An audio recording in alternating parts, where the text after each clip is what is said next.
Hi everybody, B.O. Carter back again.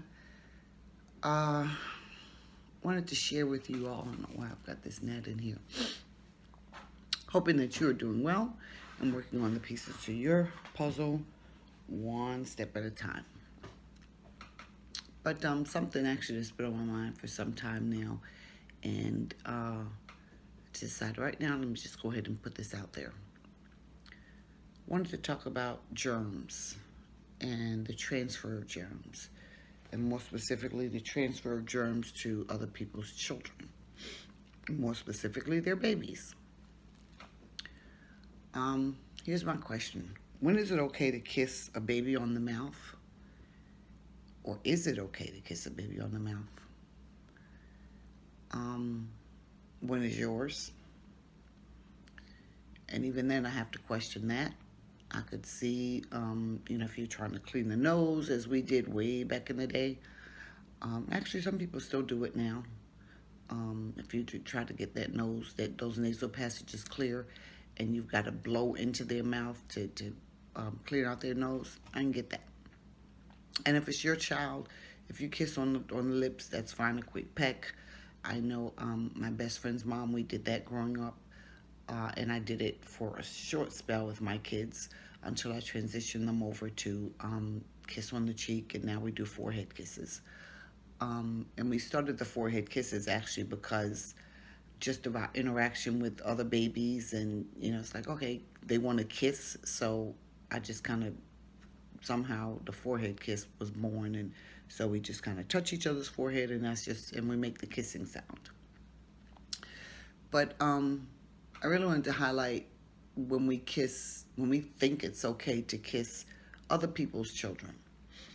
So now, when a woman comes home from having a baby, they first come home. They're supposed to stay in the home, or in close quarters, private quarters, because that baby's immune system hasn't built up yet, and the baby has to develop it. It has to get used to all of the germs and the bacteria and stuff that are just normally in the home.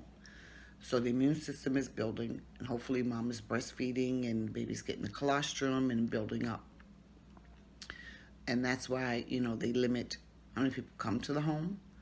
And when people do come to the home, if you're like me, you say, go wash your hands before you try to touch my baby. Or you might have a nice big old jar of hand sanitizer handy before they try to touch the child, things like that. And most people, most adults have, they kind of have that sense already, but there are some who don't, and that's the purpose of this video, because I've seen it very recently. I watched an adult person, actually first they fed someone else's child from their fork. They were holding the baby, and the baby's at an age where they want to reach and grab for the plate. We were all sitting at a dinner table, and this was not their child, and there was no blood relation to the child. They just happened to be present, and the child is kind of playing around. They got the child holding the baby. No big deal. Next thing you know, this person actually picked up their fork, got food off of their plate, and fed it to this baby. And it was, I guess, appropriate food, if you will. It wasn't like a safety issue as far as something the baby couldn't have. But now the parents are sitting right there. This person never asked the parents if it were okay. They just did it. And, so of course that was like, oh Lord, no. I'm just going crazy watching this. But then this same particular person at another occasion with a baby, a toddler, kind of, 1-2 age range, and the child is still at the kissing stage of, and the child sees the parents kiss, so the child goes to kiss, and the child is still learning to kiss cheek, or like when I interact with the child, I do the foreheads, but the child doesn't know the difference. So, and that's up to us older folk to lead the way. And it's just a bit concerning to me that people who are 16 and older still think it's okay to kiss babies and transfer germs. if it's a small child, everything they touch is going to go into their mouths. Everything they put their hands on, they're going to transfer germs, and their hands are going to go into their mouths. So if you're going to kiss a baby, kiss the foot, kiss the forehead, not well, yeah, the forehead or the top of the head, like in the hair, the crown of the head, something like that. You're going to kiss the baby on the hand, and it's going straight to their mouth. If you're going to kiss the baby on the lips, you're way out of line. You have no business kissing somebody's child on the lips. You really shouldn't kiss yours on the lips, but that's your child. But you have no business kissing somebody's child on the lips. And I ask you this. If you're of age where you're sexually active, remember whomever you sleep with, you're sleeping with everyone else they've slept with. So all the germs that you have and all the germs that they have are now transferred to that baby. So let's go down this road for a minute. Suppose you have HPV, human papillomavirus, or herpes, or one of those, or if you're sexually active and you participate in the orals, there's no telling what you could have on your mouth. And you're kissing someone else's child on the lips, and it doesn't take an actual chunk, if you will, or for you to gargle up saliva. All it takes is a saliva transfer. All it takes is contact.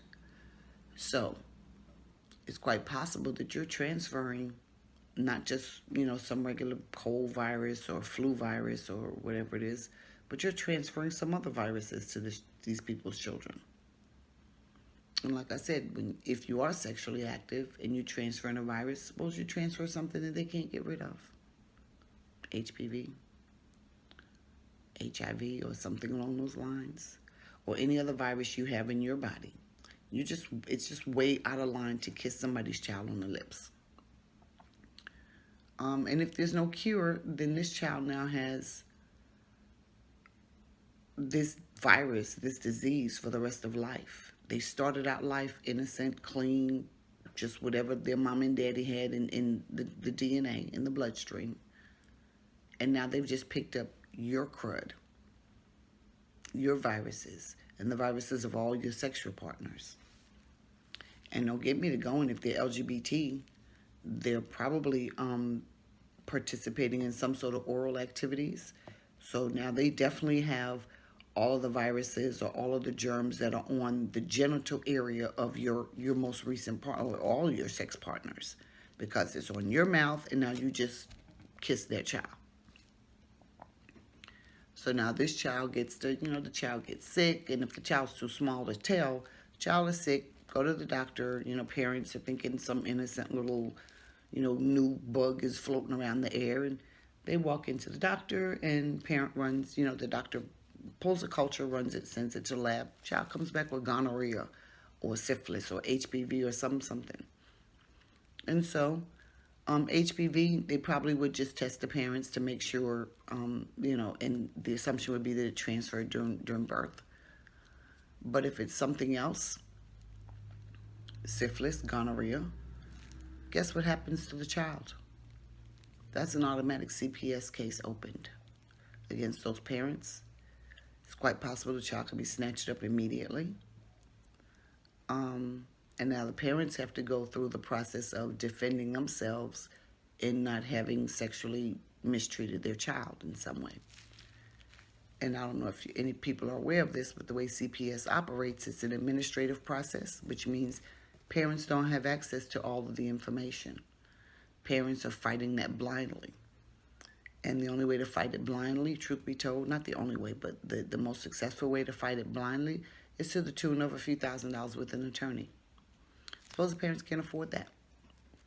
So where does that put them? If the parents can't afford it, they just, they have the cost, which really could go toward diapers and Similac and or good food if she's breastfeeding or whatever the case may be, or crib or nursery stuff. Could go toward the child, college fund. But now they've got to reroute it to an attorney to fight charges of potentially neglecting or sexually abusing their child, because you kissed that child and transferred something to that child. You don't give the child a choice. It's the other thing. The child doesn't have a choice. They didn't choose to have intercourse and wind up with syphilis or gonorrhea or HIV. You put it on them. You forced it on them. Realizing it or not, you forced HIV or whatever it is on them because of your desire to kiss on the lips somebody else's child. You chose to do something idiotic, bottom line. Something, and I rarely use this word stupid, but you chose to do something very stupid, very negligent, very unwise. And it could open the door for a whole mountain of headaches if, you wind up transferring something that, falls in that range of CPS danger. But if it doesn't fall in CPS danger, suppose it's just a regular, A strain of the flu.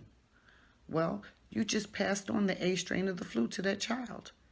We oftentimes have viruses in our bodies days before we become symptomatic. So you could have picked it up. You're not symptomatic yet. You kissed this person's child.